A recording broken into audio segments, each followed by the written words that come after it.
kemunculan Mas Tinus ini di samping mengajar, mendidik, menginspirasi dan menggerakkan teman-teman yang masih muda untuk lebih masif lagi belajar tentang kesejatian, tentang kebenaran-kebenaran berdasarkan sebuah fakta dan logika atau kasunyatan begitu. Barangkali malam ini saya ingin Mas Tinus memberikan sebuah pandangan-pandangan spiritualnya terkait dengan bagaimana untuk menghadapi situasi seperti saat ini. Kita sebagai manusia yang merdeka itu harus bagaimana? Kita saling berbagi, semua juga untuk semua, semuanya untuk kita semua maksudnya. Jadi memang situasi keadaan alam yang demikian rupa ya, kondisinya lagi tidak memungkinkan, dan kita sendiri harus bisa menyesuaikan apa keinginan alam semesta itu. Kita harus paham dengan itu, harus peka dengan itu, harus lebih meningkatkan intuisi dan kesadaran diri kita sendiri. Jangan sampai kita lengah. Dan supaya tidak lengah itu bagaimana, kan gitu ya kan? Biar kita tidak terbawa arus. Ibaratnya dalam bahasa Jawa itu keli ning ora entuk ngeli ning ora entuk keli. Kudu ngetokne banyu purita sari suci kang ilini munggah, kan gitu. Jadi jangan sampai kita terbawa arus, karena perputaran cakra alam semesta itu ibaratnya itu energinya lagi kencang-kencangnya.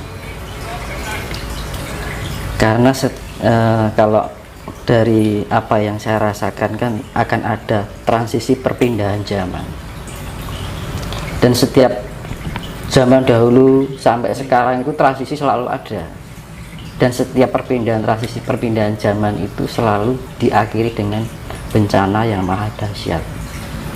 Nah, itulah yang saya bagikan untuk teman-teman semua, untuk saudara-saudara kita semua. Jadi intinya itu biar kita itu bisa menjadi orang yang merdeka ya.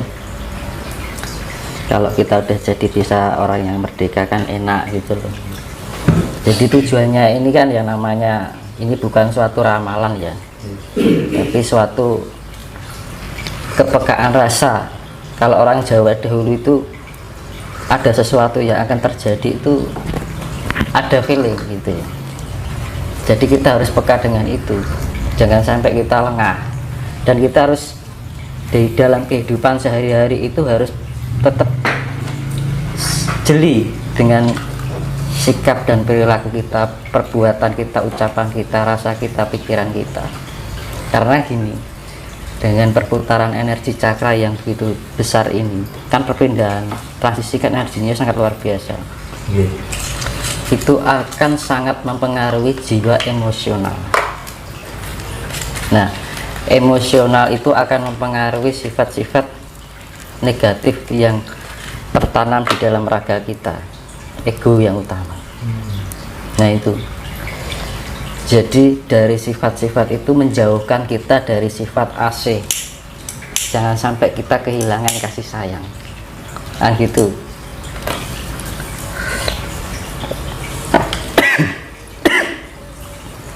Keselak. Terus kita intinya patokannya siji, kasih sayang. Ketika kita emosional keluar, kita ingat lagi kudu duwe sifat welas asih, asah asih masuk. Nah, jadi gini, dengan adanya perputaran energi ini, itu nanti banyak orang yang saling menyalahkan, saling berebut kebenaran. Nah, yang paling bahayakan seperti itu. Nah, ketika kita berbuat sedemikian rupa, yang merasa benar, merasa pintar, kita akan kehilangan sifat kerendahan hati. Otomatis kalau tidak mempunyai sifat rendah hati, sudah tidak mengkarakteristik sifat kasih sayang. Tanpa sadar, kasih sayang itu suatu kata yang sederhana ya, tapi nggak mudah untuk dijalankan. Kadang-kadang kita lalai, lengah, kan gitu, kelenong. Makanya kan perlu tingkat yang namanya spiritual itu biar kita lebih peka, jadi responsif dalam otak rasa kita lebih cepat merespon gitu. Jadi kalau ada tindakan-tindakan yang sekiranya kita tidak tersadari akan segera teringat, terespon. Omonganku kok yang ini ya, nah gitu loh. Oh, aku kok di pikirannya lah ya. Oh, kok aku di perasaan prasangka jelek sama orang lain. Iya kan? Iya. Padahal kita kalau berpikiran prasangka sama orang lain belum tentu kita sendiri juga baik, dan juga belum tentu kita tahu sebenarnya orang itu bagaimana. Ibarat dalam bahasa Jawa sawang sinawang, kan gitu. Nah akhirnya pokoknya yang paling kita waspada itu adalah ya tadi, jangan sampai menyalahkan, jangan sampai merasa pintar, karena ke depan ini akan ada banyak keributan masalah itu. Itu sudah, sekarang itu sudah berjalan. Semakin masuknya semakin dari semakin itu terus berantem. Nah, untuk nanti mencari kebenaran, itu nanti curiga, nanti fitnah keluar, macam-macam. Nah, itu berarti seiring berjalannya waktu tidak semakin surut, tapi semakin menjadi-jadi, semakin membesar. Putaran energi cakra semesta semakin berdampak pada emosional. Nah, kalau kita nggak segera melatih tingkat spiritual kita, kan tujuannya spiritual kan biar kita lebih bisa mengendalikan diri, lebih mengontrol diri, karena terbiasa dengan kehidupan yang lebih tenang, sehingga kondisi kita lebih terseimbang. Jadi orang gusa-gusu, ojo kagetan, ojo gununan. Jadi kalau ada sesuatu tuh jangan diterima mentah, kita harus benar-benar dalami secara matang. Kira-kira misalkan jenengan ada omongan dari orang ini, kira-kira gitu kan gitu, jangan terlalu mudah diterima untuk secara mentah lah gitu. Jadi makanya hati-hati banget, karena jebakan-jebakannya seperti itu, nggak sengaja kita melakukan tanpa kita sadari kita terjerumus dalam itu. Ibarat ikan itu terjebak oleh si pemancing, tanpa sadar dia terjerat pada ketidakadilan, kan gitu, kan mesake kan gitu. Makanya kan ayo kita sama-sama saling berbagi, saling ngasih, aja sampai timbul rasa kebencian, itu dihindari pokoknya. Ini mungkin kan bagi yang nonton kan, saya harap bisa melihat video saya sebelumnya, karena ini berkaitan dengan video-video yang sebelumnya, itu akan berlanjut. Karena dari video awal sampai sekarang itu saya urutkan. Jangan sampai nanti gagal paham, burung ngerti maksudnya, burung sudah melakukan misalkan komentar apa gitu kan. Nah itu loh, makanya kita harus bisa lebih pahami dulu. Kalau kita benar mengerti, nah bisa buat pembelajaran diri. Jangan sampai ego dikedepankan, nalar diabaikan. Akhirnya apa? Rumoso bener, rumoso pinter, padahal orang karuan bener kan gitu. Maka seperti yang saya bilang itu, tidak ada kebenaran jika masih merasa benar. Tidak ada yang merasa tidak ada yang ditinggikan jika masih merendahkan. Nah gitu. Terus, dan ini terutama itu para spiritual. Para spiritual ini gencar-gencarnya pada menunjukkan suatu kehebatan, eksistensi. Nah, lebih baik niatnya kita berbagi gitu. Jadi itu jebakan itu tidak hanya orang para pemain spiritual, orang umum pun juga kena. Itu bahkan spiritual pun kena terjebakan-jebakan seperti itu. Misalkan gini, ada mungkin spiritual muda, misalkan mungkin dianggap belum pengalaman, wah itu halu.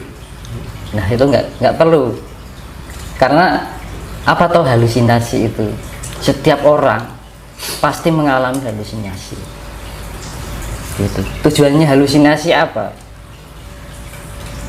Untuk mencapai kesejatian itu semua orang pasti melewati halusinasi. Mengalami fase itu ya. Iya. Benar. Dan orang yang sudah pintar pun belum tentu dia tidak terbawa halu. Nah gitu loh. Makanya jangan sampai wah ini orang ki halu, belum tentu kita sendiri tidak halu. Makanya ini contohnya gini, orang memanah itu mas, memanah ada bidikan itu otomatis kan kita belajarnya kan untuk mengepaskan titik tengah kan harus tahap pembelajaran, lama-lama kan kena gitu kan. Nah sama halusinasi seperti itu. Jadi halusinasi itu dari proses untuk menapaki jalan spiritual yang untuk jadi penjembatan dari untuk menemukan kesejatian itu tadi. Jadi yang namanya halusinasi semua orang itu mengalami. Nah halusinasi ada dua, halusinasi yang mengarah pada kebenaran dan halusinasi yang mengarah pada ketidakbenaran kan gitu. Nah halusinasi itu bisa terjadi karena imajinasi, pikiran otak, memori otak kita. Jadi gitu. Jadi banyak orang mengatakan halusinasi, tapi apa tuh halusinasi itu kan gitu.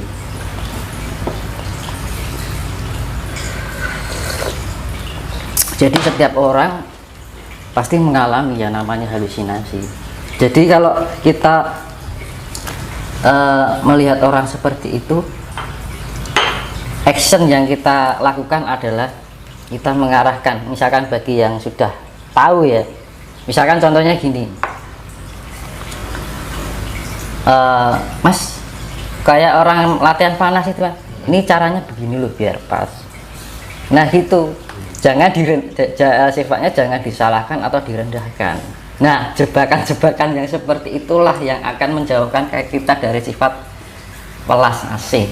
Ya intinya pokoknya melihat sesuatu yang sekiranya secara mainstream tidak cocok dengan diri kita itu jangan terus kemudian menjustifikasi salah, menjustifikasi halusinasi dan lain sebagainya, karena orang itu mengalami hal-hal yang autentik di dalam dirinya sendiri. Jadi salah menurut kita belum tentu. Kan? Gitu. Karena setiap manusia itu perjalanan atau proses fase-fase itu pasti melewati. Kan? Dan itu setiap menemukan kesejatian itu, misalkan saya mencari barang A, saya harus melalui halusinasi untuk menemukan kesejatian. Itu ke barang B lagi melalui halusinasi untuk menemukan kesejatian. Seperti itu terus.